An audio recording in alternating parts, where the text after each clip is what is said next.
Pilipinas ngayon! Narito na ang pinakamainit na mga balita na nakalap sa bawat sulok ng bansa. Ihahatid sa bawat Pilipino saan man kayo sa mundo.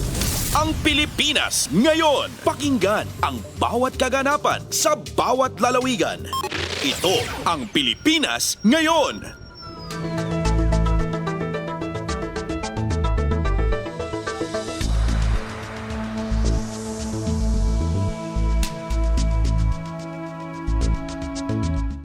Magandang araw po sa ating mga tagapakinig. Welcome po ulit sa ating programang Ang Pilipinas Ngayon. Ito po ang inyong lingkod, Steph Vicente. Samahan niyo po ako sa kabuuan ng ating palatuntunan.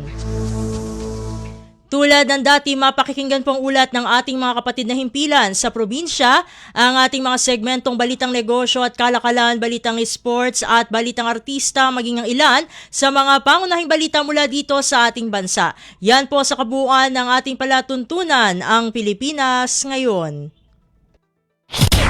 Mga kaganapan sa Kamaynilaan at mga kalapit na lalawigan dito sa Ang Pilipinas Ngayon.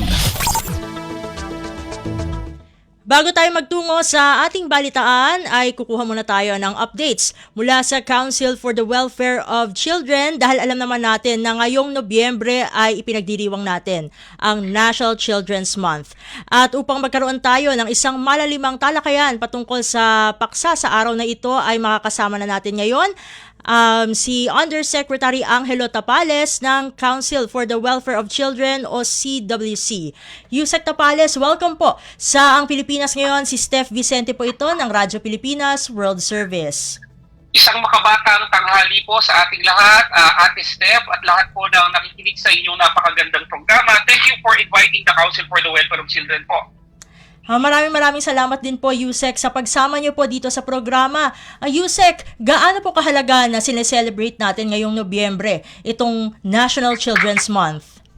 Opo, alam mo, Ate Steph, napakahalaga po, no? Kasi ito ay bilang pag-alala na rin at paggunita dun sa UN Convention on the Rights of the Child. Ito ay inadopt ng UN General Assembly noong November 1988 pa, no? At ang Pilipinas naman, pinagtibay natin yan noong 1990. During the 90s, during the time of President Ramos, nagkaroon ng dalawang proclamation order dati, no?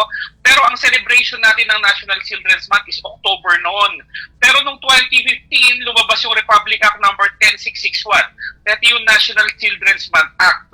Yan ay nagtalaga sa Council for the Welfare of Children, DSWD at National Youth Commission para pangunahan na itong paggunita na to. Kasi yung UNCRC na ating binabanggit kanina, yan yung instrumento kung saan kinikilala lahat yung samot-saring karapatan ng bata. No? Kaya napaka-importante po sa atin yan. Ito naman po, Yusek, ano-ano pong mga suliranin ang karaniwang hinaharap ng mga kabataang Pilipino sa kasalukuyan at paano po nakatutulong ang CWC sa pagresolba ng mga ito?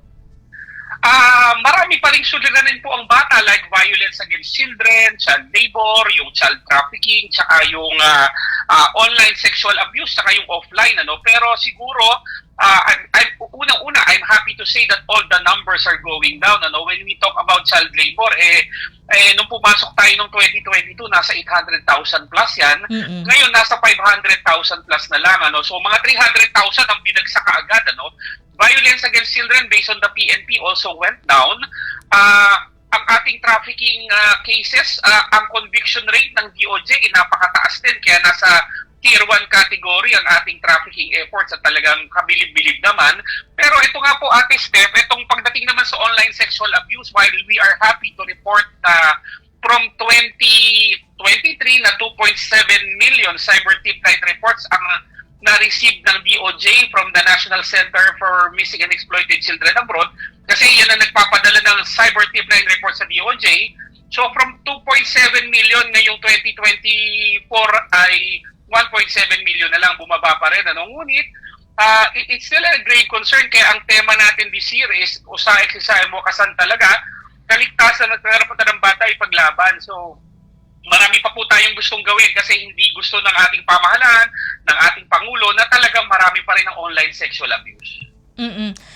Ito po siguro, no, Yusek, siguro para sa mga hindi po nakakaalam, ano-ano po ang mga flagship programs ng CWC na nagsusulong sa karapatan ng mga batang Pinoy?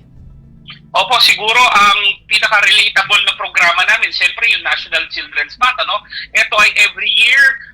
Of course, it reminds everybody that children are really the future of our nation. Itong future generation natin, ano, at napaka-importante nila. So, dapat talagang pangalagaan at protektahan. Ang Council for the Welfare din po, of Children din po ang nagpapatakbo ng Makabata Helpline 1383. Bunsod sa EO 79 Series of 2024, yan ay ang tinalaga ng ating pamahalaan na Central Reporting Mechanism or tawagan ng lahat ng programa ng bata. Ano? So 1383 po yan, tawagan lang po natin. We are also heavily involved dun sa tinatawag na Child-Friendly Local Governance Audit. Ito, Ate Steph, ay pinangungunahan ng DILG, ngunit ang Council for the Welfare of Children ang nagme-maintain ng knowledge management system. And I'm happy to say, sabi ko nga doon sa isang programa noong 2022, nung nagsimula po ang administration na ito, 372 lang or so ang talagang maituturing na child-friendly na LGUs. Ibig sabihin, sila yung nakatanggap ng Seal of Child-Friendly Local Governance. Ano? Pero from 2022 na 372 lang, ngayong 2025, 1,091 na yan out of the 1,634 LGUs po natin. Ano? So tumaas din po yan, kaya proud na proud din naman tayo. Ngunit, siyempre, ang pamahalaan po ay hindi tumitigil kasi we have a long way to go po. At dahil ang National Children's Month ang ating pinag-uusapan ngayong araw na ito, ano-ano po yung mga aktibidad na pangunahan o pinangunahan na ng CWC na dapat abangan ng mga batang Pinoy, siguro kahit ng mga magulang din nila, ngayong National Children's Month? Sa Friday po, abangan po natin, nung October 26, by the way, nagkaroon na tayo, syempre, ng ating kick-off kasama ang DIL, DSWD, NYC at ibang mga kakamping ahensya. Pero sa November 7, magkakaroon na tayo ng national kick-off of the of the National Children's Month. Gaganapin po natin dito sa Crown Plaza Galleria, sa tapat lang halos ng DOJ yan, dahil maliban sa National Youth Commission at DSWD, ay kapartner din po natin itong ating minamahal na National Coordination Center for Missing and Exploited Children. So yan ay abangan po natin. During the second week of November, ito yung November 16 to 22, yung National Play Advocacy Week. So abangan po natin yan. Go to the Facebook page of CWC. Tapos ito very important sa online sexual abuse sa November 24, magkakaroon tayo ng conference on parenting in the digital age. So ang mga ang mga magulang, mga bata, pwede po makinig. Ila-live po namin yan sa Facebook. And sa November 26, ito ay yung culminating activity natin sa SM North EDSA to sa Atrium dahil partner natin for the third year in a row. I think third year in a row na itong SM Cares at salamat talaga sa SM Malls po. Siguro hindi ko na po masyadong kukunin ang inyong oras, Yusek, dahil meron pa po kayong other meetings po for today. Siguro, final message na lamang po para sa ating mga tagapakinig.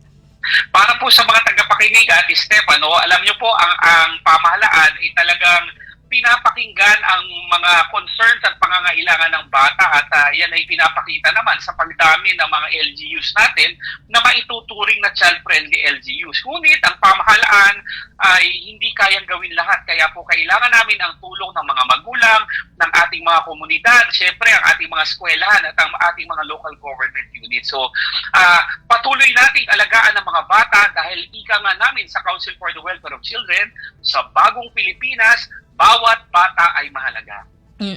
Maraming salamat pong muli, Yusek Tapales, sa pagsama niyo po dito sa Ang Pilipinas Ngayon. Sa ulitin po, God bless po at mabuhay po kayo. Mabuhay, Ate Steph. Thank you. At ating nakasama sa ating programang Ang Pilipinas Ngayon, si Undersecretary Angelo Tapales ng Council for the Welfare of Children, kung saan atin nga pong pinag-usapan ang pagdiriwang ngayong Nobyembre ng National Children's Month. Tayo tutungo na sa ating balitaan.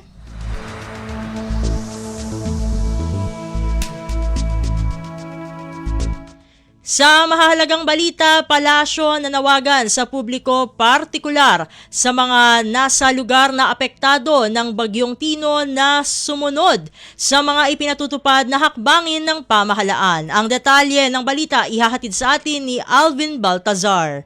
Umapela ang Malacanang sa mga kababayan nating nasa mga lugar na apektado ng Bagyong Tino na tumalima sa mga preventive measures na ipinatutupad kabilang na ng mga lokal na pamahalaan. Sinabi ng Presidential Communications Office na bukod sa pagsunod sa mga hakbang para sa kaligtasan ng mga apektadong residente ay makinig din sa mga abiso na inilalabas ng concerned government agencies. Partikular na dito ang patuloy na pagmomonitor sa mga weather advisories na inilalabas ng DOST Pag-asa. Patuloy din babala ng PCO manatiling naka-alerto sa mga posibleng epektong idulot ng kalamidad gaya ng pagbaha, pagguho ng lupa at storm surge. Nakataas na sa signal number 4 ang ilang lugar sa Eastern Samar, Leyte, Southern Leyte, Camotes Islands, Bohol at Dinagat Islands dahil sa malakas na hangin at ulan na dala ng Typhoon Tino. Nasa signal number 3, 2 at 1 naman ang iba pang lugar ng bansa. Mula sa Palasyo ng Malacanang para sa Bagong Pilipinas, Alvin Baltazar, Radyo Pilipinas, Radyo Publiko. Kumpleto, detalyadong balitaan, di papahuli sa mahahalagang kaganapan. Kamustahin ang inang bayan, ang Pilipinas ngayon. Samantala, Department of Social Welfare and Development o DSWD nagsimula ng mamahagi ng tulong sa mga apektado ng Bagyong Tino. Ang kabang-ulat ihahatid naman sa atin ni Mary Ann Bastasa.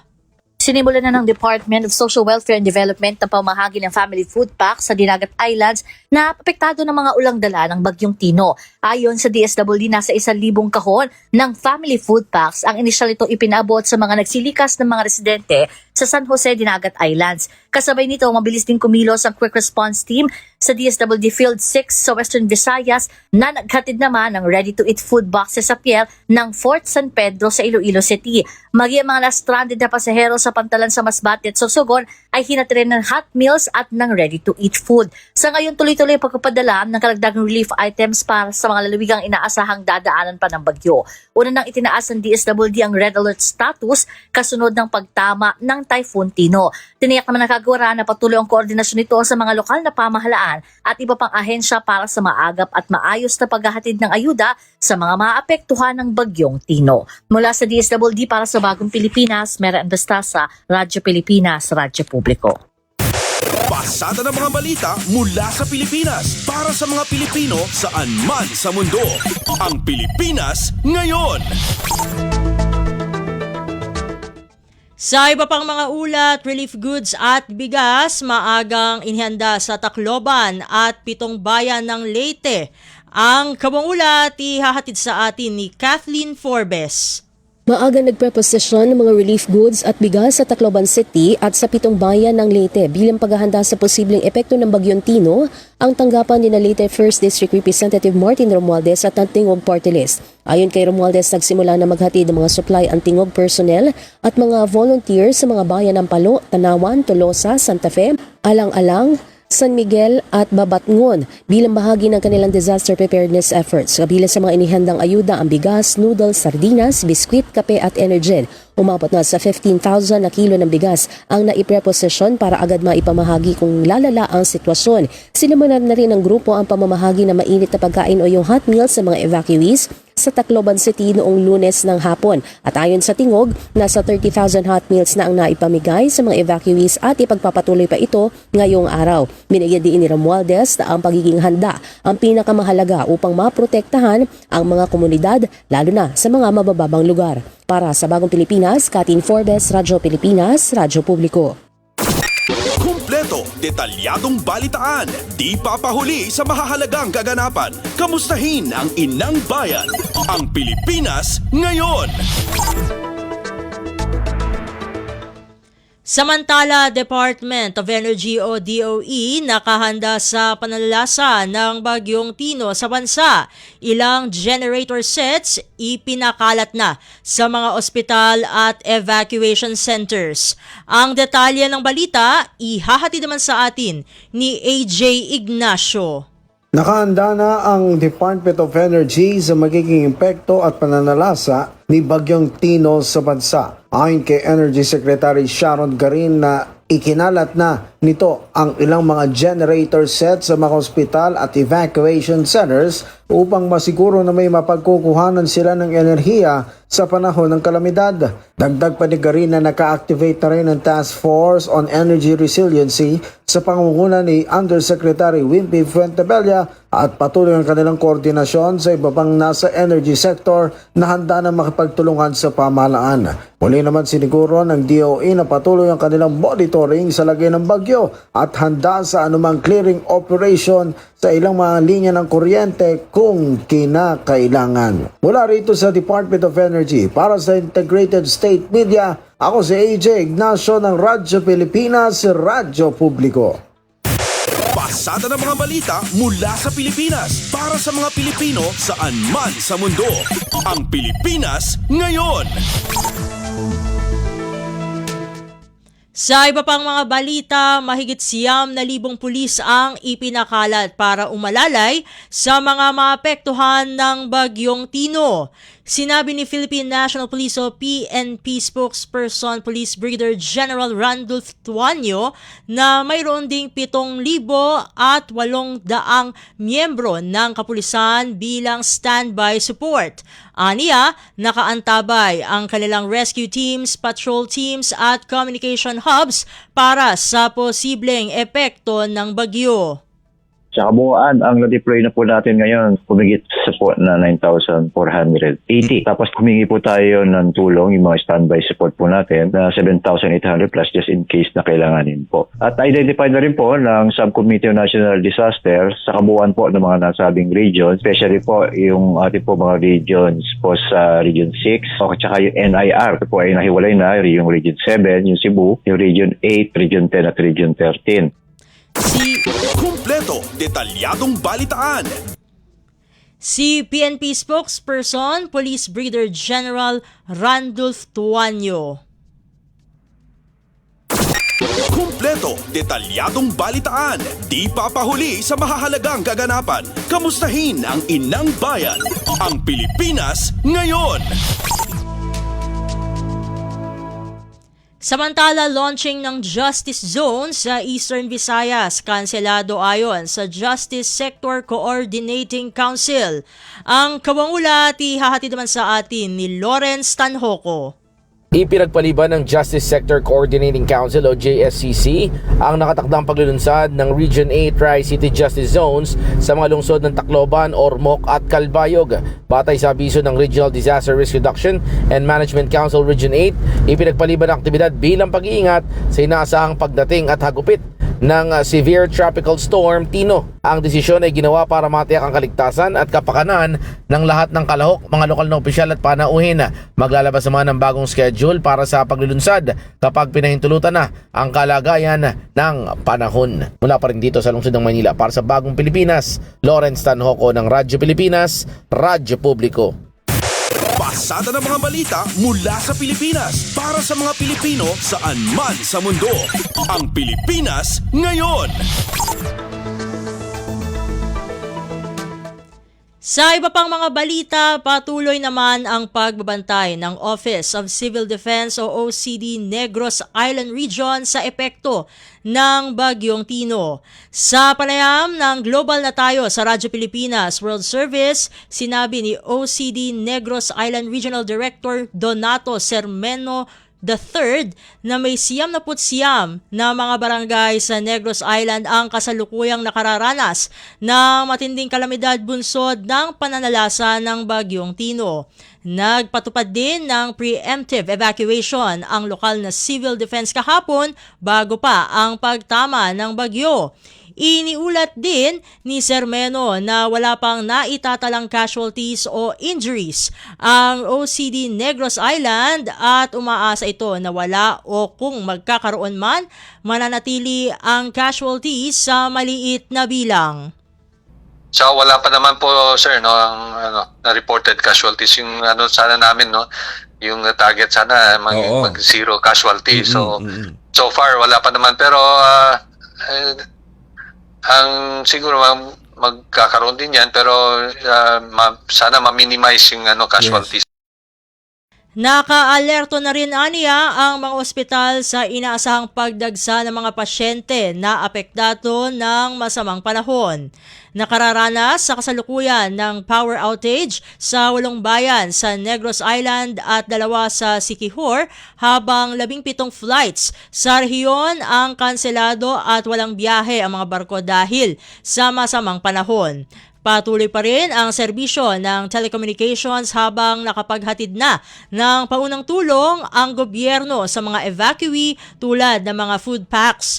Samantala, walang gaanong epekto ang nangyaring magnitude 5.5 na lindol na nangyari sa Negros Island.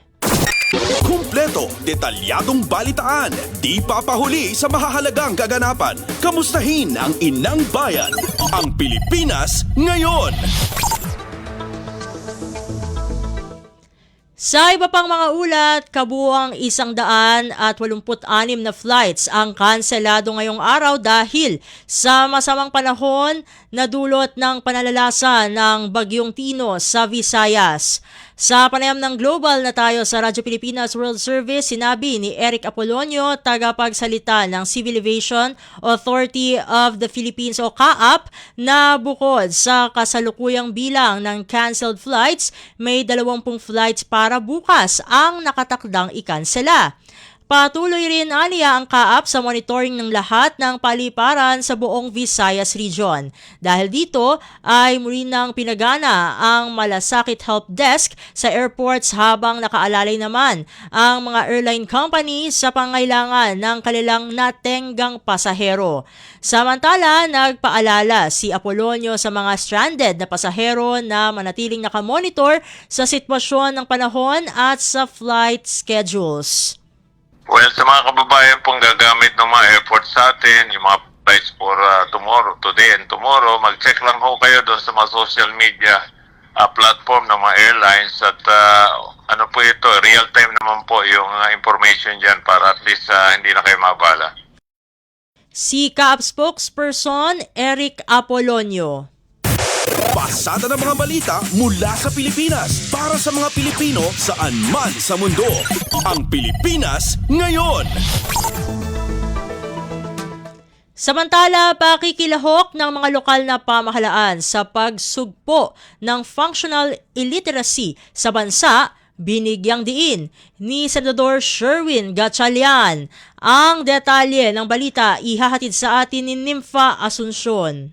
Minumungkahi ni Senador Sherwin Gatchalian ang aktibong pakikilahok ng mga lokal na pamahalaan sa pagsugpo sa functional illiteracy sa bansa. Sinabi ito ng Senador kasabay ng pagpapahayag ng pagkaalarma sa report na nagsasabing dumoble ang functional illiteracy sa 24.8 million na mga Pinoy nitong 2024. Ang functional illiteracy ay tumutukoy sa kakulangan ng pangunawa o kakayahang gamitin ang mga pangunahing kasanayan sa pagbasa at pagsulat sa pang-araw-araw na buhay. Ayon kay Gatchalian, hindi mareresolba ang education crisis sa bansa kung maraming Pinoy ang functionally illiterate. Kaya naman sa ilalim ng kanyang inihaing National Literacy Council Bill, pinapanukalang italaga ang mga local school boards bilang de facto local literacy councils sa bawat lalawigan, lungsod at munisipalidad. Binigyang diin ng mababatas sa kung aktibong makikilahok ang mga LGU sa pagsugpo sa functional illiteracy ay mas madaling maabot ang mga kababayan nating nangangailangan ng tulong. Mula Senado, para sa Bagong Pilipinas, Nympha Asuncion, Radyo Pilipinas, Radyo Publiko. Kumpleto, detalyadong balitaan, di papahuli sa mahahalagang kaganapan. Kamustahin ang inang bayan, ang Pilipinas ngayon. Sa iba pang mga ulat, walang anumang nakikitang mali ang Office of the Ombudsman sa ginagawang fact-finding procedures ng Independent Commission for Infrastructure o ICI. Ito ang naging pahayag ni Assistant Ombudsman Attorney Miko Clavano kasunod ng mga pagkwestiyon sa legalidad ng komisyon. Ni Clavano, isang additional fact-finding tool ang ICI para sa isinasagawang whole of government approach ng pamahalaan, kaya naman wala silang nakikitang problema sa sa legalidad ng ICI. The ICI, the way we see it, it's an additional tool, an additional avenue for fact-finding and investigation. But even without the ICI, marami pa po tayong maaasahan. Nandiyan naman po ang PNP, nandiyan naman po ang NBI. Dito mismo sa opisina ni Ombudsman, meron po tayong fact-finding investigators. So, we just need to focus on issues a lot more kung wala ang ICI. Si Assistant Ombudsman Attorney Miko Clavano. Pasada ng mga balita mula sa Pilipinas para sa mga Pilipino saan man sa mundo. Ang Pilipinas Ngayon.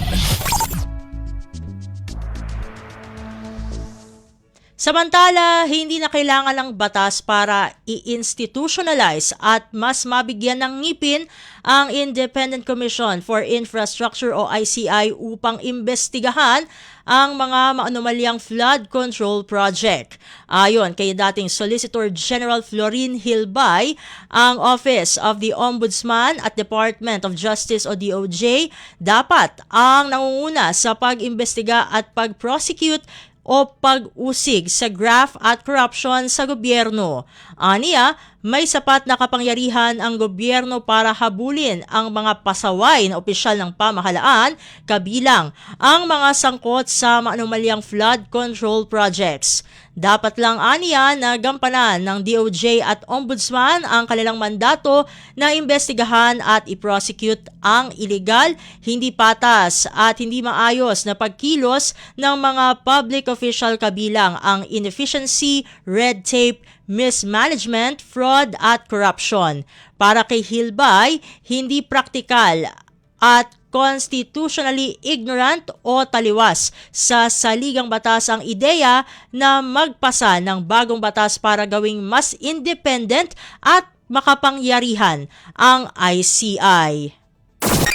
Kumpleto, detalyadong balitaan, di papahuli sa mahahalagang kaganapan. Kamustahin ang inang bayan, ang Pilipinas Ngayon. Sa iba pang mga balita, gagamit na ngayon ng satellite technology ang pamahalaan para sa mas epektibong pagbabantay ng mga infrastructure project sa bansa. Kasunod ito ng kasunduan sa pagitan ng Department of Public Works and Highways o DPWH at Philippine Space Agency o PhilSA. Sa ilalim nito, bibigyan ng access ang DPWH sa satellite imagery at iba pang space-enabled technology para sa monitoring at validation ng mga proyekto. Inaasahan naman ni DPWH Secretary Vince Dizon na makatutulong ang hakbang para maiwasan maulit ang mga maanomalyang flood control projects. Kailangan gumamit tayo ng teknolohiya. We wanna thank the PhilSA kasi tutulungan nila tayo para ma-monitor natin para hindi na maulit itong mga nakita natin nitong mga nakaraang taon, nakaraang dekada na ginuloko lang tayo nitong mga ibang mga tao sa DPWH, no? Na unfortunately, dahil dito talagang napakalaking pangloloko ang ginawa. So, with this, hopefully with this partnership, it will signal the start of our road towards more transparency and a more effective way of monitoring our projects. Si DPWH Secretary Vince Dizon. Pasada ng mga balita mula sa Pilipinas para sa mga Pilipino saan man sa mundo. Ang Pilipinas Ngayon. Samantala, inanunsyo ni Department of Public Works and Highways o DPWH Secretary Vince Dizon ang gagawing major reform measure sa DPWH kung saan makatitipid ng nasa 60 billion pesos na pondo sa 2026 national budget. Partikular na tinukoy ng kalihim ang malaking discrepancy sa halaga ng materyales sa infrastructure projects ng gobyerno laban sa presyuhan sa merkado. Initial pa lang ito bringing down of the cost of materials starting with cement, asphalt, steel, gravel, sand, and other aggregates. Wala pa yung mga architectural finishes, meaning yung pagpapagawa ng mga classroom. Wala pa yon. Wala pa yung bubong. Wala pa yung pagpipintura ng mga classroom. DPWH Secretary Vince Dizon. Kumpleto, detalyadong balitaan, di papahuli sa mahahalagang kaganapan. Kamustahin ang inang bayan, ang Pilipinas ngayon.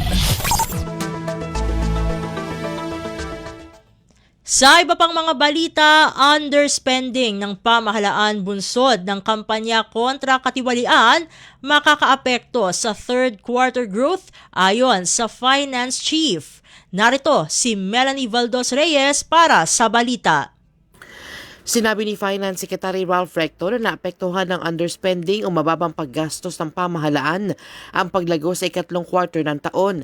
Ito ay bunsod ng pinaigting na kampanya ng gobyerno laban sa katiwalian. Ayon sa datos ng Bureau of Treasury, umabot lamang sa 1.46 trillion pesos ang nagastos ng pamahalaan sa ikatlong quarter, mas mababa kumpara sa 1.6 trillion pesos na itinakda sa programa.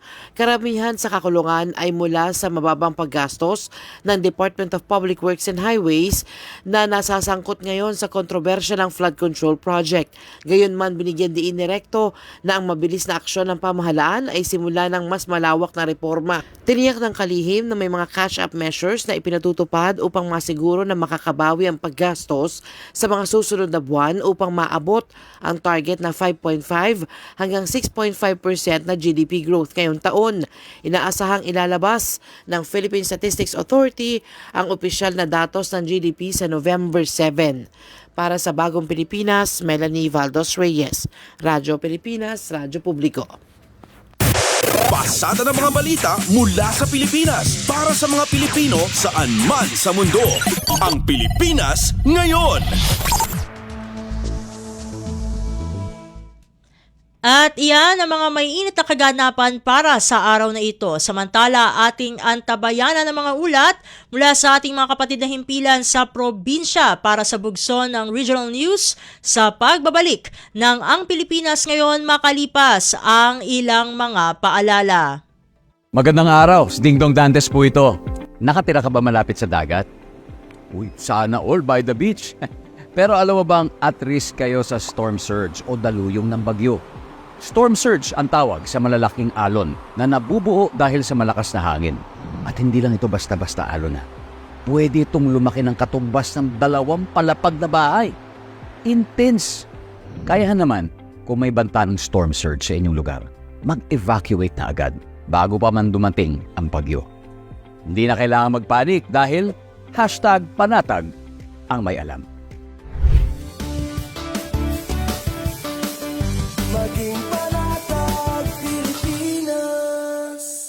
Mas pinadali na ang government transactions sa tulong ng eGov.ph Super App. Pwedeng-pwede mo nang magawa ang lahat ng ito. I-download ang eGov app sa iyong smartphone o tablet mula sa App Store o Google Play Store. Pagkatapos, ilagay ang iyong mobile number at i-authenticate gamit ang one-time PIN o OTP para marehistro ang iyong account. Saka ilagay ang iyong mga pangunahing impormasyon at kumpletuhin ang facial recognition technology para sa verifikasyon ng iyong pagkakakilanlan. Para sa mas mabilis at mas maayos na serbisyong panggobyerno, gamitin na ang eGov.ph Super App. Balita mula sa lalawigan sa bawat rehiyon ng ating bayan. Dito sa Ang Pilipinas Ngayon. Nagbabalik na po ang ating programang Ang Pilipinas Ngayon at narito na po ang bugson ng ating mga regional news. Dumako muna tayo sa Luzon. Bureau of Internal Revenue o BIR hiniling sa publiko na mag-report ng mga negosyong hindi nakapagbibigay ng resibo. Ang kabuang ulat ihahatid sa atin ni Rani Dorilag mula sa Lawag. Kinid daw ti Bureau of Internal Revenue iti publiko ngayuman iti opisina da dito siyudad Tilawag dahil iti pasdek negosyo ang nalabasan ngem iti 30 aldaw manipod na ipundar ket saan pay ang makaepa iti resibo. Dedigat mayanag iti saludsod seknan dahil iti pasdek negosyo asaan namang ted ti resibo when awan pay ti na-print ang resibo. Ilalawag ni BIR Group Supervisor Daniela Gabaon at dati pawayway at 30 aldaw no kabaro ti pasdek negosyo tapno makapag-print iti resibo. Kunana anon nalabas ngem ngem iti 30 aldaw ket awan pay ti mayted a resibo iti baet a nagkiddaw ti customer ket mabalin nga isuplong iti BIR. Mayanagi diretoy kunaan ni gabaon a dati magatang resibo iti opisina ti BIR wenno BIR printed receipt bayad nga uray ti agtagikwa ti pasdek negosyo ang makapagpayemprenta ti bukod na resibo. Inayon ti BIR nga dadig iti accredited printing shop ti ahensya ang napalubusan nga garamid ti resibo mayanaig iti BIR. Mula Radyo Pilipinas Lawag, Rani Durilag para sa Radyo Pilipinas World Service. Balita mula sa lalawigan sa bawat rehiyon ng ating bayan. Dito sa Ang Pilipinas Ngayon. Inyong napakinggan ang ulat ni Rani Durilag mula sa Lawag. Puntahan naman natin ang Agoo. Bayan ng Bacnotan, itinataguyod ang pangalaga sa pawikan bilang sanctuary for sea turtles. Narito si Albert Kawile para sa balita. Impakita manen ti Bacnotan La Union ti dedikasyon na iti panangidaulo ni Mayor Divine Fontanilla ti panang salaknib ti aglawlaw baben ti panang suporta na iti 3-year Marine Turtle Conservation Program ti DNR Region 1. Ti tatabuno ni Mayor Fontanilla iti ceremonial signing of the Memorandum of Agreement iti kalman Nobyembre 3 ket pinatubker na ti Sanctuary for Sea Turtles Advocacy ti ili. Panggap ti advokasya amang papigsay ti proteksyon ken konserbasyon nagiti pawikan iti baybay ken ti natural a pagnanad danda iti igid ti baybay ti Bacnotan. Nakipaset pay ti nasaong aktibidad dagiti na dumaduma panakabagi manipod kadagiti ili ti igid ti baybay ti La Union. Aning ipakita iti suportada iti naparangaya panakaitalimang dagiti marine resources iti probinsya. Impiksamet ni Gobernador Mario Eduardo Ortega tinananay a suportana iti daytoy aganwat kadwa na the Municipal Environment and Natural Resources Officer Blossom Riñon ken Municipal Agriculturist Divina Gracia Apigo. Agtultuloy nga ikagaguman ti ili ti Bacnotan baben ti paningidaulo ni Mayor Divine Fontanilla nagbalin apudno a sanktuaryo para kadagiti pawikan amang ipagpakita iti panagkumit namang preserba iti nakaparsuaan ken tao para kadagiti sumaruno a kapututan. Manipod RP Ago, Albert Kawile para Radyo Pilipinas World Service. Balita mula sa lalawigan sa bawat rehiyon ng ating bayan. Dito sa Ang Pilipinas Ngayon. Inyong napakinggan ang ulat ni Albert Kawile mula sa Agoo. Dakoy naman natin ang rehiyon ng Kabisayaan. Bagyong Tino nagdulot ng pinsala sa Anahawan, Southern Leyte. Ang detalye ng balita ihahatid sa atin ni Ria Mikate mula sa Sogod. Masulob o nagpipila ka mga pamilya nga hingpit nga napektuhan sa pagkuso-kuso sa Bagyong Tino sugod kagabi hangtod kaganiyang kadlawon sa barangay Kagikingan sa Nahawan, Southern Leyte. Sa paghayag sa kabutago nakita sa pamilya Ubos Uctralde nga natumbahan mapunuan sa lube ang ilang panimalay tungod sa kusog nga haguros sa hangin nga dala sa bagyo. Gawas niya napipila ka atop sa mga panimalay ug kababuyan sa barangay ang gilupad sa hangin. Ubay-ubay usab nga mapunuan sa fruit trees ang nagatumba. Gikagulan usab sa mga tawhan ang sitwasyon sa bagway lamang natambakan nga dalan sa barangay diin na gituuhan nga mura na usab og suba nga nahubsan. Sa kasamtangan nagpabilin nga walay linya sa kuryente ang barangay ug napuno gihapon sa baga-baga nga panganod ang kawandangan. Balita gikan sa Radyo Pilipinas sugod kini si Ria Mikati para sa Radyo Pilipinas World Service. Balita mula sa lalawigan sa bawat rehiyon ng ating bayan. Dito sa Ang Pilipinas Ngayon. Inyong napakinggan ang ulat ni Ria Mikate mula sa Sogod. Puntahan naman natin ang rehiyon ng Mindanao. Department of Agriculture o DA Region 10 katuwang ang Bureau of Soils and Water Management o BSWM at lokal na pamahalaan ng Libona nagpakita ng tagumpay ng SLM Corn Project. Ang kabuang ulat ihahatid sa atin ni Theza Aureliana Uwano mula sa Cagayan de Oro. Ang Department of Agriculture Regional Field Office 10 sa pakigtimbayayong sa Bureau of Soil and Water Management ug sa local government unit sa Libuna mipakita sa pagpatuman sa Sustainable Land Management and Corn-Based Sloping Area Project atol kana sa Farmers Field Day bag-uhay pa lamang diha sa Barangay Kapihan, Libuna, Bukidnon. Sustainable Land Management Project, usa ka prioridad nga inisyatiba sa BSWM nga gipatuman sa Northern Mindanao pinaagi sa Department of Agriculture Regional Field Office 10. Nagpasiugda sa mga pamaagi sa pagkonserba sa yuta ug tubig sa kabukiran ug bukiron nga lugar sa panguma na nakabase sa mais. Ang lungsod sa Libuna usa ka unom ka pilot site sa tibuok nasod alang sa maong proyekto. Kini nagpatuman sa pagpauswag sa produksyon sa mais ug pagpalambo sa kita sa mga mag-uma pinaagi sa malungtaron nga teknolohiya sa pagdumala sa yuta ug uban pang mga pananom. Gikan dinhi sa Cagayan de Oro City, kaya sa Tersa Aureliana Uwano para sa Radyo Pilipinas World Service. Balita mula sa lalawigan sa bawat rehiyon ng ating bayan. Dito sa Ang Pilipinas Ngayon.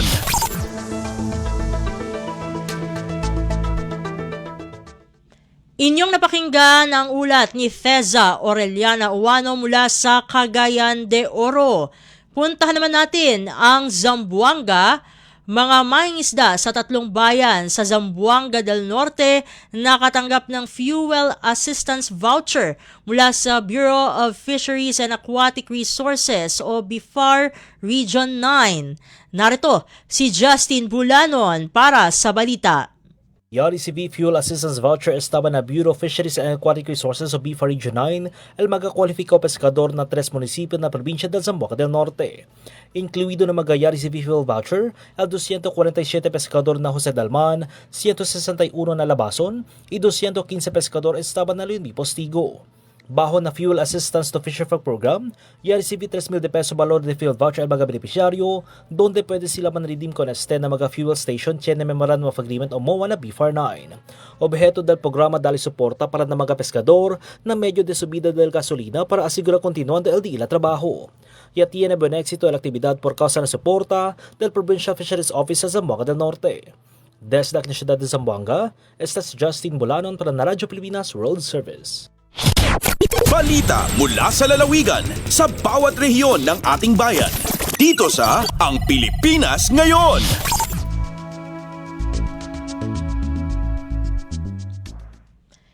Inyong napakinggan ang ulat ni Justin Bulanon mula sa Zamboanga. Dadakuin naman natin ang Iligan. Preemptive evacuation isinagawa sa Barangay Suarez, Iligan City dahil sa pangamba ng pagguho ng lupa dulot ng Bagyong Tino. Ang detalye ng balita ihahatid naman sa atin ni Alwidad Bashir. Nagimo og preemptive evacuation ng lokal na kagamhanan sa Iligan sa Barangay Suarez tungod sa kahadlok nga adunay pagkagruba sa yuta sa maong komunidad. Pipila ka mga pamilyang gipahawa sa Barangay Disaster Risk Reduction and Management o BDRRM gikan sa opisina sa Barangay Suarez kaganinang kadlaw. Kini tungod sa kabalaka nga posibleng maguba ang yuta diin sila nagpuyo. Gipahimuntang sila temporaryo sa opisina sa BDRRM sa barangay samtang nagpadayon ng ugot nga pagmonitor sa mga kawani sa gobyerno sa kahimtang sa yuta. Ilabi na karon nga nagpadayon ng kalihukan sa Bagyong Tino sa nasod. Padayon usab sa pagbantay ang Iligan City Disaster Risk Reduction Management Office o ICDRRMO o gubang pang ahensya sa gobyerno sa mga lugar sa syudad nga perming gibaha o gadunay kadalagmang na landslide. Bisan pa man nga miikyas na ang Bagyong Tino padulong sa mga probinsya sa Visayas, nagpabiling gihapon nga mabinantayon ng lokal nga kagamhanan sa Iligan sa mga komunidad nga prone sa baha ug landslide. Padayon gihapon ang ilang pagpahimango sa mga residente sa maong mga lugar nga magpabiling alerto sa tanang oras. Gikan sa Dakbayan sa Iligan, ako si Alwidad Bashir para sa Radyo Pilipinas World Service. Balita mula sa lalawigan sa bawat rehiyon ng ating bayan. Dito sa Ang Pilipinas Ngayon.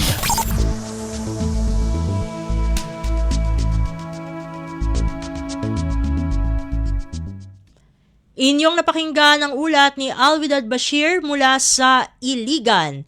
Dito na nagtatapos ang bugso ng ating mga regional news. Dadako na tayo sa ating mga segmento. Sa pagbabalik ng Ang Pilipinas Ngayon, amin pong ihatid sa inyo ang segmentong Balitang Negosyo at Kalakalan. Makalipas lamang po ang ilang mga paalala. Plano mo rin bang magkaroon ng sariling bahay soon? Uy, yan ang life goals. At sa pagpili ng lokasyon ng iyong dream house, siguraduhin nyo naman na safe ka from landslide. So here are some tips. Kung maiiwasan, huwag magtayo ng bahay sa matatarik na lugar. Iwasan din ang mga lugar na may malalambot na lupa at basag-basag na bato. Lalo na kung may history ng pagguho tulad ng mud flow at rockfall. Huwag ring magtayo ng bahay sa paanan ng bundok o burol dahil posible itong bagsakan ng landslide materials. Delikado. Dahil major milestone sa buhay ang pagkakaroon ng sariling bahay, siguraduhin nating safe naman ito sa landslide, hindi ba? #Panatag ang may alam. Maging Panatag Pilipinas. Paano nga ba mag-register para magkaroon ng schedule sa Bagong Pilipinas Presidential Action Center? Narito ang mga dapat gawin. Gamit ang iyong mobile device, pumunta sa eGovPH app. Pwede itong i-download mula sa Apple App Store o sa Google Play Store. Gumawa ng account. Ilagay ang email address, valid mobile number, pagkatapos ay makakatanggap ka ng one-time code sa iyong email. Gamitin ang code sa eGov app para sa verification ng iyong account at ng mga impormasyong ibinigay. Congratulations! Meron ka ng eGovPH app account. Pwede mo na ma-access ang iba't ibang serbisyo ng gobyerno kabilang ang mga serbisyo sa Bagong Pilipinas Presidential Action Center. Lagay ng ekonomiya, kalakalan, negosyo at iba pa. Atin ang alamin dito sa Ang Pilipinas Ngayon.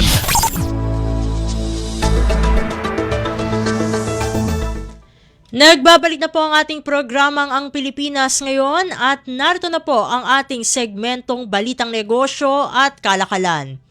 Inaprubahan ni Pangulong Ferdinand R. Marcos Jr. ang pagpapalawig sa rice import ban hanggang Disyembre at 31 upang makatulong na mapatatag ang farm gate prices ng palay. Ito ay ayon kay Agriculture Secretary Francisco P. Tiu Laurel Jr. Sinabi ni Secretary Tiu Laurel na ang executive order na nagpopormalisa sa pagpapalawig ng import suspension ay ilalabas sa Lunes. Pansamantalang sinususpinde ng Pangulo ang pag-aangkat ng bigas ng 2 buwan hanggang Oktubre at 31 upang labanan ang matinding pagbagsak ng presyo ng palay bago ang wet harvest season. Bagamat pansamantalang tumaas ang presyo, unti-unti itong bumaba habang papalapit ang pagtatapos ng suspensyon. Sinabi pa ng kalihim na habang nagpapatuloy pa rin ang ani sa ilang mga rehiyon ang pinalawig na import ban kasama ang paglulunsad ng Sagip-Saka program at ang pagtatakda ng floor price para sa palay ay dapat makatulong na masuportahan ang mga magsasaka ng bigas. Ayon pa kay Secretary Tiu Laurel, ang over-importation at poor quality harvest sa ilang lugar na pinalala ng masamang panahon ay nagdulot ng pagbaba sa farm gate prices. Base sa kanilang pagtaya, tiniyak ng DA na sapat ang supply ng bigas kahit sa ilalim ng 120-day import suspension. Lagay ng ekonomiya, kalakalan, negosyo at iba pa. Atin ang alamin dito sa Ang Pilipinas Ngayon. Samantala, lending standards ng mga bangko sa Pilipinas hindi inaasahang magbabago ngayong ika-4 na quarter ng 2025. Ang detalye ng balita ihahatid sa atin ni Melanie Valdos Reyes. Inaasahang mananatiling pareho ang mga pamantayan sa pagpapautang ng mga bangko para sa mga negosyo at publiko ngayong 4th quarter ng taon. Ayon sa Bank Lending Survey ng Bangko Sentral ng Pilipinas na nilahukan ng 58 bangko, 86% ng mga bangko ay nagsabing mananatili ang kanilang kasalukuyang lending standards para sa mga pautang sa negosyo. Sa kabilang banda, 3.5% na mga bangko nagsabing magluluwag ng interes habang 10.5% naman ang maghihigpit. Ang mga lending standards ay tumutukoy sa mga panuntunang sinusunod ng mga bangko sa pagbibigay ng pautang, kabilang dito ang interest rates, laki ng pautang, collateral, mga kondisyon ng loan at mga termino ng pagbabayad. Base pa rin sa datos, ang demand para sa business at household loans ay inaasahang mananatiling steady bagamat mas mababa nung nakaraang quarter. Para sa Bagong Pilipinas, Melanie Valdos Reyes, Radyo Pilipinas, Radyo Publiko. Lagay ng ekonomiya, kalakalan, negosyo at iba pa. Atin ang alamin dito sa Ang Pilipinas Ngayon.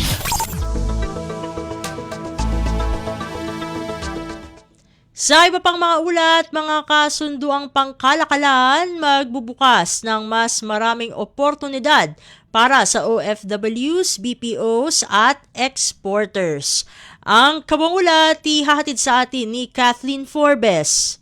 Welcome para kay House Committee on Globalization and WTO Chairperson Christine Alexi Chuter ang mga bagong nilagdaang kasunduan sa kalakalan tulad na lamang ng ASEAN-China Free Trade Agreement Protocols. Anya mapapalakas nito ang ugnayang pang-ekonomiya ng Pilipinas sa iba't ibang bansa. Bukod dito, inaasahan din anya maisa sa pinal ang Free Trade Agreement ng Pilipinas sa European Union, pati na rin ang Comprehensive Economic Partnership Agreement sa pagitan ng Pilipinas at Chile. Nasa negosasyon na rin umano ang isa pang CEPA sa pagitan ng Pilipinas at United Arab Emirates. Gid ni Chutor, sa panahong may mga bansa nagpapatupad ng isolationist policies na nakakaapekto sa pandaigdigang kalakalan, nararapat lamang na palawakin ng Pilipinas ang ugnayan nito sa mga bansang bukas sa kooperasyon. Binigyan din niya na mga kasunduang ito ay hindi lamang para sa paglago ng ekonomiya, kundi para rin sa kapakinabangan ng mga OFW, mga manggagawa sa bansa at mga Philippine exporters ng dekalidad na produkto at serbisyo. Para sa Bagong Pilipinas, Kathleen Forbes, Radyo Pilipinas, Radyo Publiko. Lagay ng ekonomiya, kalakalan, negosyo at iba pa. Atin ang alamin dito sa Ang Pilipinas Ngayon. Samantala, ipinabubuwag ni Senador Erwin Tulfo ang travel tax na humahadlang sa karapatan ng mga Pilipinong bumiyahe sa ibang bansa. Sa inihaing Senate Bill number 1409, layon ni Senador Tulfo na alisin na ang travel tax alinsunod sa pinirmahan ng Pilipinas noong 2002 na ASEAN Tourism Agreement. Ayon sa Senador, ang panukalang ito ay isang konkretong hakbang upang matiyak na ang paglalakbay ay magiging mas patas, accessible at makatwiran ang presyo para sa mga Pilipino. Ang kasalukuyang koleksyon ng travel tax ay batay sa ilang batas, ang Republic Act number 1478 o Tourism Board Law ay naglalaan ng 50% ng koleksyon para sa Tourism Infrastructure and Enterprise Zone Authority Board of Travel and Tourists, samantala ang RA 7722 o Higher Education Act ay naglalaan ng 40% ng kita para sa Commission on Higher Education at ang RA 9593 o Tourism Act of 2009 ay naglalaan naman ng natitirang 10% ng koleksyon para sa National Commission for Culture and the Arts. Sa kasalukuyan, ang travel tax rates para sa economy hanggang first class passage ay naglalaro mula 1,620 pesos hanggang 2,700 pesos. Ang standard reduced ay nasa 810 pesos hanggang 1,350 pesos at ang privilege reduced para sa mga dependent ng overseas Filipino workers ay 300 pesos hanggang 400 pesos. Lagay ng ekonomiya, kalakalan, negosyo at iba pa. Atin ang alamin dito sa Ang Pilipinas Ngayon.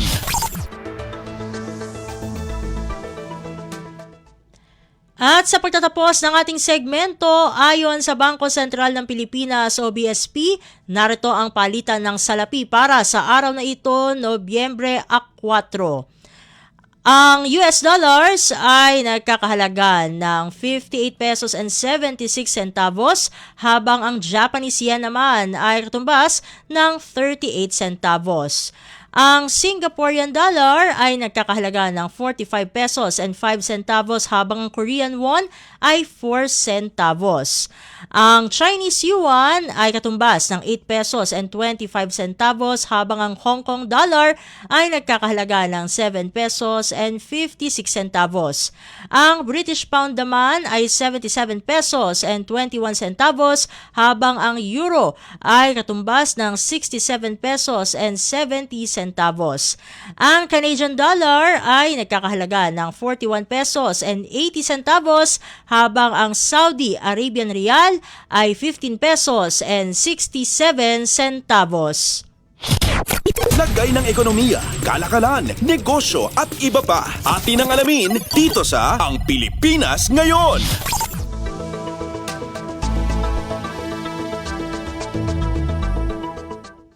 At dito na nagtatapos ang ating segmentong Balitang Negosyo at Kalakalan para sa araw na ito.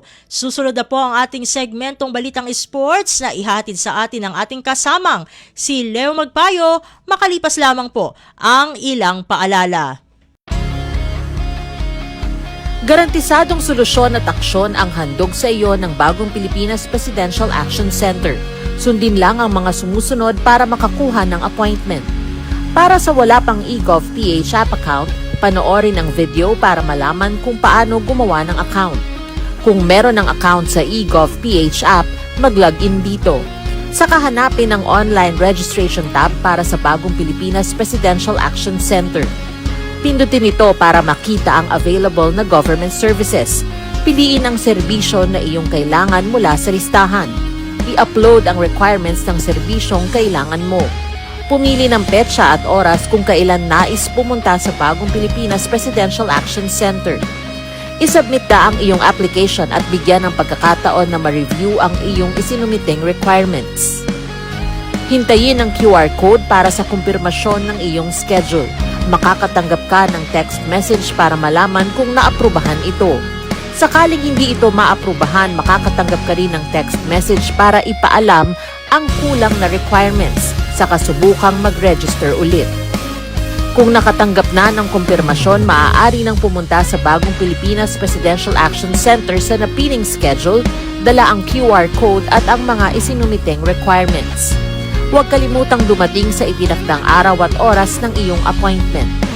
Pinapaalala rin na siguruhing may kumpirmadong schedule bago pumunta sa Bagong Pilipinas Presidential Action Center para maiwasang magpabalik-balik. Simple at user-friendly ang pagpapa-appointment dito. Kaya wag nang mangamba dahil sa Bagong Pilipinas Presidential Action Center, tulong ay abot kamay na. Updates at pinakahuling mga usapin sa mundo ng palakasan. Atin ang pakinggan dito sa Ang Pilipinas Ngayon.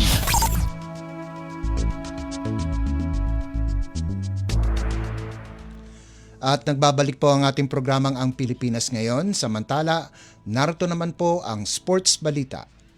Magpapadala ang Pilipinas ng malaking delegasyon na binubuo ng 1,600 atleta sa ika-33 edisyon ng Southeast Asia or SEA Games sa Thailand ngayong Disyembre. Ngunit ayon kay Philippine Olympic Committee o POC President Abraham Bambol Tolentino, kailangang ibaba ang bilang dahil sa mga pagbabagong ginawa sa programa ng palaro. Ibinunyag ni Tolentino na maraming kategoryang may potensyal sa medalya para sa mga Pilipino ang tinanggal lalo na sa martial arts. Pinapayagan ng host country ng SEA Games na baguhin ang sports program kabilang ang pagdagdag ng mga hindi tradisyonal na laro. Noong 2023, isinama ng Cambodia ang Kun Bokatur at Tekball. Noong 2019, isinama ng Pilipinas ang Arnis at nakakuha ng 14 na gintong medalya. Dahil sa mga pagbabagong ginawa ng Thailand, sinabi ni Tolentino na masaya na siya kung mapapanatili ng Team Philippines ang ika-5 pwesto mula sa SEA Games 2023 sa Cambodia, kung saan nakakuha ang bansa ng 58 ginto, 85 pilak at 117 tansong medalya. Kumpirmado ring hindi lalahok si Carlos Yulo matapos magpatupad ang Thailand ng bagong patakaran na naglilimita sa isang aparato lamang sa individual finals. Mas piniling suportahan ni Yulo ang kapwa Pilipinong gymnast. Noong 2021 sa Vietnam, nakasungkit siya ng 5 ginto, ngunit 2 aparato lang ang pinayagan sa Cambodia. Hindi rin makakasali ang ilan sa pinakamagagaling na Q artist ng bansa. Sa kabila ng lahat, nananatiling positibo si Tolentino, lalo na sa mga bagong team sports katulad ng floorball, ice hockey at ice skating. Gaganapin ang SEA Games mula Disyembre 9 hanggang 20 sa Thailand. Updates at pinakahuling mga usapin sa mundo ng palakasan. Atin ang pakinggan dito sa Ang Pilipinas Ngayon.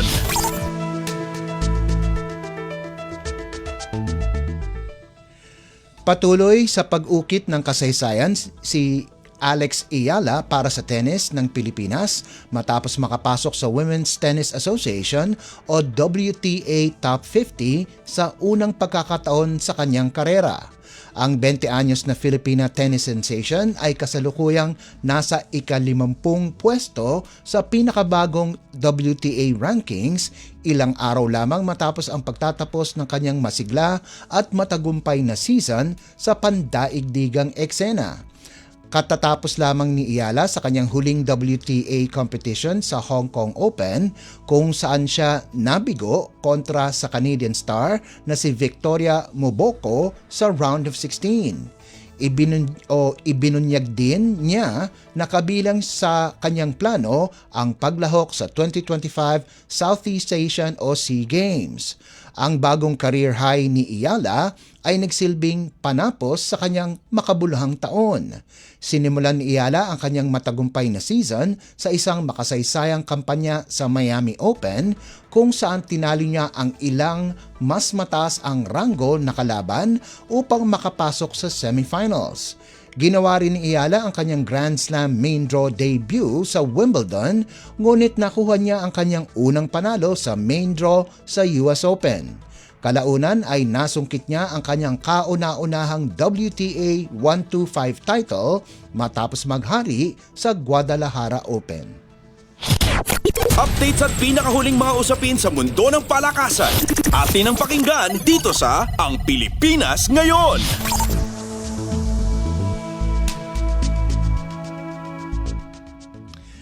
Nagwagi ang Alas Pilipinas Girls kontra Iran sa straight sets 25-21, 25-22 at 25-22 nitong Lunes sa Princess Sumaya Hall sa Amman, Jordan upang umusad sa quarterfinals ng 2nd Asian Volleyball Confederation o AVC Women's Under-16 Volleyball Championship. Sa kanilang unang international tournament, ipinakita ng mga batang Filipina ang tibay at pagkakaisa. Pinangunahan ni Sis Raiko, 14 na taong gulang mula St. Michael College of Canada, ang huling 2 set at nagtala ng 13 puntos mula sa 9 na atake, 3 block at 1 service ace. Ito ay matapos ang pagkatalo nila sa Japan sa 4 na set. Nag-ambag si Madel Gale ng 9 na puntos, kabilang ang panalong joust. Sina na Death Herbon at Merish Beltran ay nagdagdag ng 7 at 6 na puntos. Inalay ni Resty Jane Olagir ang tagumpay sa Alas Under-18 team na natalo sa Iran sa Asian Youth Games semifinals sa Bahrain.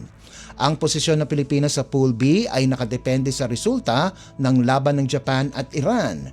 Target ng Japan ang group sweep.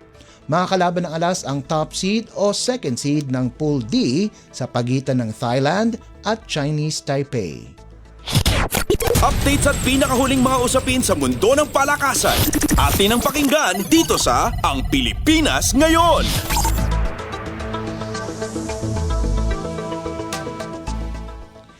Pinarangalan ng Philippine Sports Commission o PSC at Philippine Olympic Committee o POC nitong Lunes ang mga atletang Pilipino na lumahok sa Asian Youth Games o AYG sa Bahrain dahil sa kanilang makasaysayang tagumpay.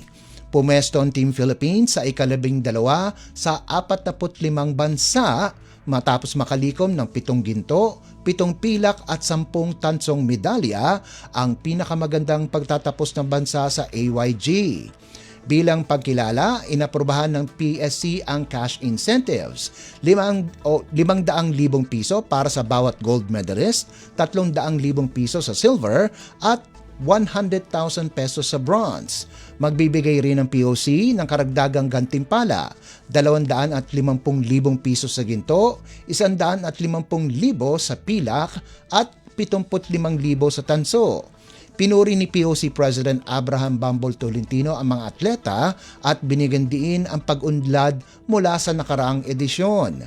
Nanguna ang China sa medal tally na may 63 ginto, sinundan ng Uzbekistan at Kazakhstan. Nagpahayag ng kasiyahan si PSC Chairman Patrick Gregorio sa direksyon ng Youth Sports Development.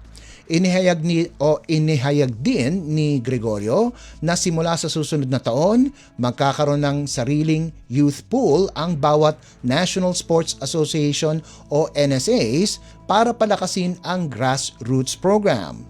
Kabilang sa mga pinarangalan ay sina Charlie at Travis Ratcliffe na nagwagi ng ginto at pilak sa mixed martial arts. Updates at pinakahuling mga usapin sa mundo ng palakasan. Atin ang pakinggan dito sa Ang Pilipinas Ngayon.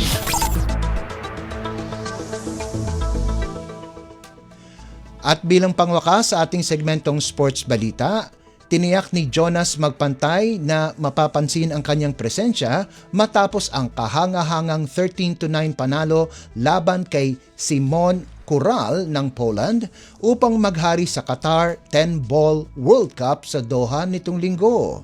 Tunay na isinabuhay ni Magpantay ang kanyang bansag na The Silent Killer matapos tahimik na talunin ang bawat kalaban bago tuluyang talunin si Kural sa finals upang maiuwi ang prestiyosong tropeyo at ang premyong $100,000.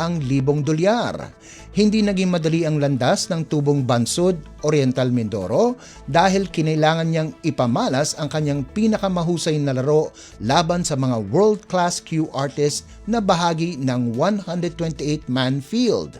Sinimulan niya ang kampanya sa qualifying round sa pamamagitan ng 9-0 panalo kontra kay Abdulatif Alfawal ng Qatar at 9-6 laban kay Naoki Uy ng Japan. Tinalo niya si Oliver Solnoki ng Hungary 11-7 sa last 64 bago nalampasan ang pinakamabigat na hamon sa pamamagitan ng 11-8 upset laban sa multi-world champion na si Carlo Biado sa round of 32. Nagpatuloy ang kanyang panalo sa round of 16 kontra kay Wojciech Sik ng Poland 11-5, sinundan ng matitinding panalo laban kina Niels Feyen ng Netherlands 11-7 at Moritz Neuhausen ng Germany 11-6 sa quarterfinals at semifinals. Updates at pinakahuling mga usapin sa mundo ng palakasan. Atin ang pakinggan dito sa Ang Pilipinas Ngayon.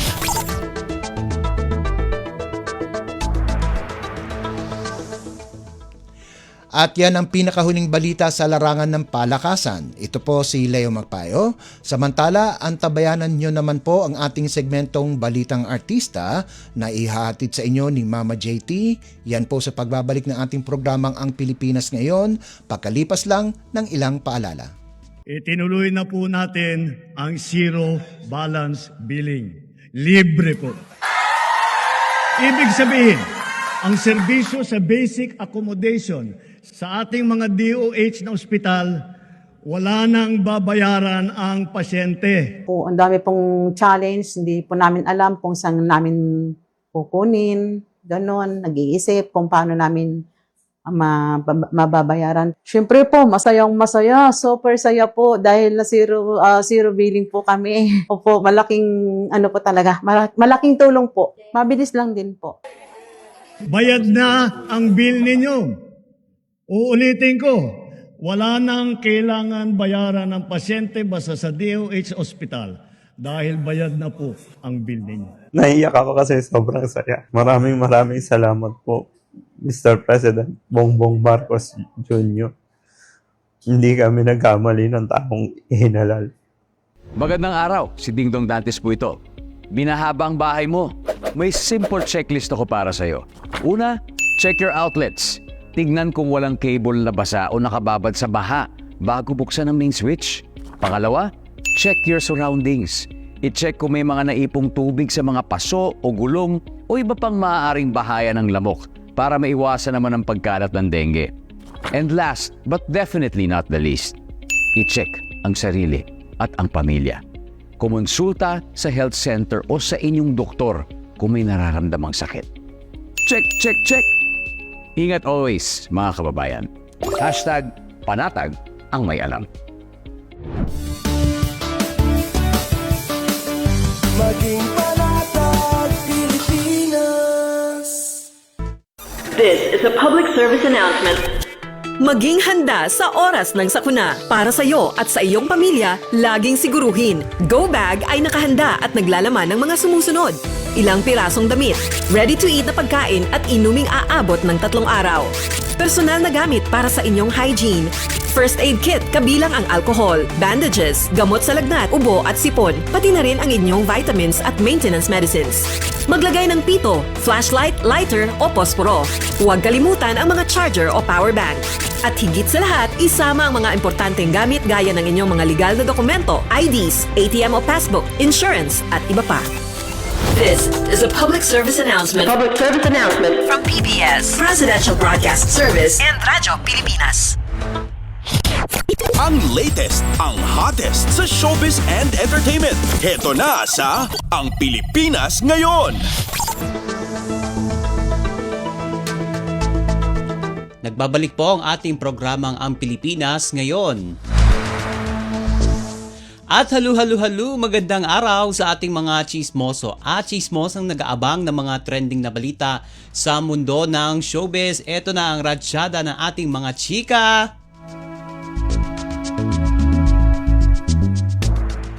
Nagpaalam na sa GMA7 ang kilalang star builder na si Johnny Manahan o mas kilala sa bansag na Mr. M. Matapos na magtapos ang kanyang kontrata bilang consultant ng GMA Sparkle Artist Center. Hindi na ito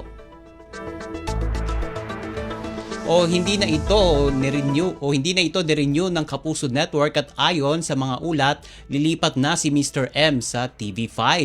Si Mr. M ay isa sa mga bumuo ng Sparkle kung saan siya ay tumulong sa paghubog ng mga Kapuso stars sa pamamagitan ng training at workshops. Ngayon, nakatakda siyang pumirma itong si Mr. M ng kontrata sa Naturang Network at sa MQuest Ventures bukas o sa kamakalawa sa Nobyembre 6 bilang bahagi ng bagong collaboration at talent development program sa ilalim ng MQuest Artists Agency. Sa kasalukuyan, si Mr. M ang direktor ng music countdown show na Vibe sa TV5 at posible siya na rin ang mamahala sa mga talent ng Naturang Talent Agency. May mga spekulasyon din na si Andre Brillantes ay pumirma rin ng movie contract sa MQuest Ventures dahil sa impluensya ni Mr. M. Ang latest, ang hottest sa showbiz and entertainment. Heto na sa Ang Pilipinas Ngayon.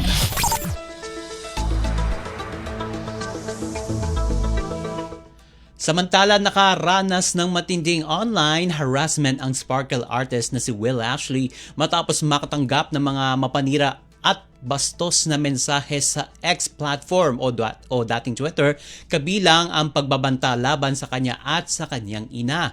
Niretweet ni Will ang isa sa mga masasakit na mensahe at ipinahayag ang kanyang pagkabahala sa lumalalang kultura ng cyberbullying at hate culture sa social media. Sa kanyang sagot, iginiit ni Will na wala siyang sinasaktan o tinatapakan na ang kanilang ginagawa bilang mga artista ay para sa kanilang sining at profesyon at hindi para sa publicity. At nanawagan siya sa mga fans na magpakita ng respeto at huwag magpadala sa inggit, lalo na sa kapwa nila artista. At dahil sa patuloy ng pambabatikos, pinag-aaralan na ng kampo ni Will ang legal na aksyon laban sa mga naninira sa kanya at sa kanyang pamilya. Hinimok din niya ang publiko na gamitin ang oras sa pagpapalaganap ng pagmamahal, positivity at support sa halip na puot. Sa huli, nagpasalamat ang aktor na si Will sa kanyang mga tagahanga sa kanilang patuloy na suporta at pag-unawa sa gitna ng kontrobersya. Ang latest, ang hottest sa showbiz and entertainment. Heto na sa Ang Pilipinas Ngayon.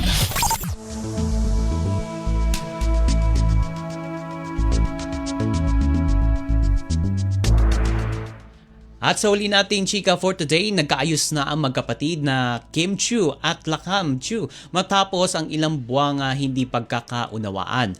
Matatandang ubogong ang issue noon na naipatalo raw ni Lakam sa kasino ang perang ipinagkatiwala sa kanya ni Kim dahilan ng kanilang pansamantalang alitan. Sa vlog ng mga kolumnista na sina Christopher Min, Romel Chica at Wendell Alvarez, kinumpirma nilang nagkabati na ang magkapatid at pinuri sila dahil tahimik nilang naayos ang gusot sa pagitan nila na hindi inilalantad sa publiko. Wala umanong direktang pahayag o patutsada mula kina Kim at Lakam sa social media hinggil sa kanilang issue. Ayon kay Christy, magandang halimbawa ang ginawa ng magkapatid dahil pinili nilang ayusin ang problema bilang pamilya, taliwas sa ibang artista na ipinapakita sa publiko ang kanilang alitan. Dagdag pa niya, may aral na natututunan sa pangyayaring ito. Ito ay ang normal lang normal lang sa magkakapamilya ang magkaroon ng hindi pagkakaunawaan basta ito ay naayos sa pag-uusap at pagpapatawad. At ibinahagi rin ng kanyang kasamang si Wendell na ngayon ay may auditor na si Kim upang maayos na namo-monitor ang kanyang mga finances. Tanda ng pagiging mas maingat sa pamamahala ng kanyang kita. Sa kabuuan, maayos na muli ang relasyon ni Kim at Lakam at pinuri sila ng mga host ng naturang vlog sa pagiging pribado at mahinahon sa pagharap sa kanilang mga personal na issue. Ang latest, ang hottest sa showbiz and entertainment. Heto na sa Ang Pilipinas Ngayon.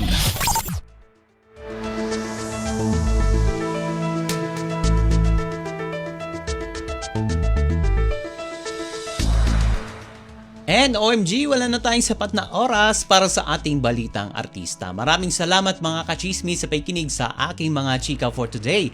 Ako po si Mama JT para sa Radyo Pilipinas World Service. Nagbabalik na po si Steph Vicente. Ang latest, ang hottest sa showbiz and entertainment. Heto na sa Ang Pilipinas Ngayon.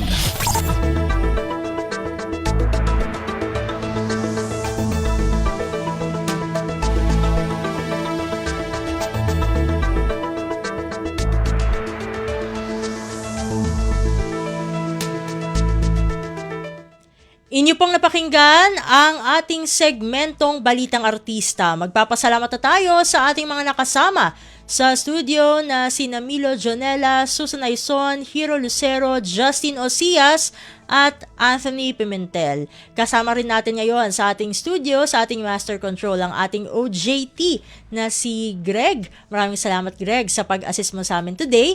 Maraming salamat din sa ating executive producer sa araw o para sa araw na ito na si Jerome Toledo. Salamat din sa mga naghatid ng mga ulat mula sa Kamaynilaan at mga probinsya. Pinasasalamatan din natin ang mga naghatid sa atin ng segmentong Balitang Sports na si Leo Magpayo at ng segmentong Balitang Artista na si Mama JT. At syempre, maraming salamat sa ating station manager na si Mr. Ray Sampang. Maraming salamat po hanggang sa susunod na edisyon ng ating palatuntunan. Huwag kalimutang mag-like, mag-follow at mag-subscribe na sa mga social media account, page o channel ng Radyo Pilipinas World Service upang maging laging updated sa mga mahahalagang balita. Ito pong muli ang inyong lingkod, Steph Vicente, at mabuhay po tayong mga Pilipino. At yan ang Pilipinas Ngayon. Muling samahan sa parehong oras at alamin ang pinakahuling mga kaganapan at balita saan man kayo naroon. Ang Pilipinas Ngayon.